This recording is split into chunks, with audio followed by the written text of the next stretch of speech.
আজকে আমি একটি ডিমের কারি দেখাবো। এই ডিমের কারিটা কিন্তু একদমই অন্য একটা রেসিপি, একদম অন্য রকমভাবে তৈরি, খেতেও কিন্তু একদম অন্য।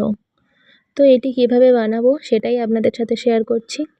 এর জন্য একটি কড়াইয়ের মধ্যে নিয়ে নেব গোটা ধনে, গোটা জিরে, নিয়ে নিয়েছি গোটা মৌরি, শুকনো লঙ্কা, লবঙ্গ, গোলমরিচ। সব কিছুকে ভালো করে শুকনো কলায় একবার নেড়ে নিতে হবে। একটু রং আসা পর্যন্ত আপনাদের ভেজে নিতে হবে। এর মধ্যে দিয়ে দেব কিছুটা মেথি, মেথি দেওয়ার পর দিয়ে দেব সর্ষে আর পোস্ত। সব কিছুকে ভালো করে ভেজে নিতে হবে। দেখুন ভেজে নেওয়া হয়ে গেছে, এবার এটিকে তুলে নেব।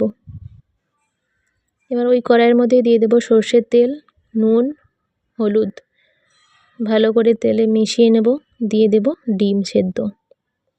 ডিম সেদ্ধগুলিকে আমি একটু লাল লাল করে ভেজে নেব। দেখুন লাল করে ভাজা হয়ে গেছে, এবার ডিমগুলিকে তুলে নেব। এদিকে মিক্সি জারের মধ্যে যে ভাজা মশলাটা করলাম সেটা দিয়ে দেব। এবার এর মধ্যে দিয়ে দেব কুচি করে রাখা আদা আর রসুন। আর এখানে দিয়ে দিচ্ছি তেঁতুল গোলা জল। তেঁতুলটাকে আমি 10 মিনিট আগে ভিজিয়ে রেখে তার পাল্পটা বের করে নিয়েছি, সেইটা আমি দিয়ে দেব। এবার দিয়ে ডিম ভাজার তেলের মধ্যে দিয়ে দেব কুচি করে রাখা পেঁয়াজ। পেঁয়াজটাকে একটু লাল করে ভেজে নেব। ভাজা হয়ে গেলে যে মশলার পেস্টটা তৈরি করলাম সেইটা দিয়ে দেব।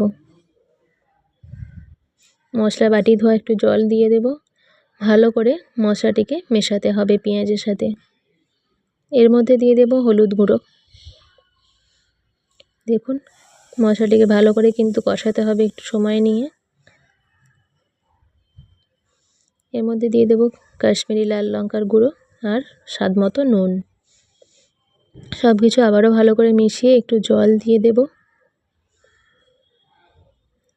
মশলাটি ফুটে উঠলে এর মধ্যে দিয়ে দেব কারি পাতা। কারি পাতাটা চাইলে আপনারা প্রথমেও দিতে পারেন। এবার দিয়ে দেব ভেজে রাখা ডিমগুলি। ডিমগুলি দিয়ে ভালো করে মশলাটিকে ফোটাতে হবে। দেখুন অনেকক্ষণ ফুটিয়ে নিয়েছি, একদম মাখো মাখো গ্রেভি চাই এটির জন্য। এবার দিয়ে দেব ওপর থেকে একটু ঘি। আপনারা অবশ্যই একবার এইভাবে ডিমের কারি বানিয়ে দেখবেন, খেতে অপূর্ব লাগে। আর আজকের ভিডিও কেমন লাগলো অবশ্যই কমেন্ট করে জানাতে ভুলবেন না।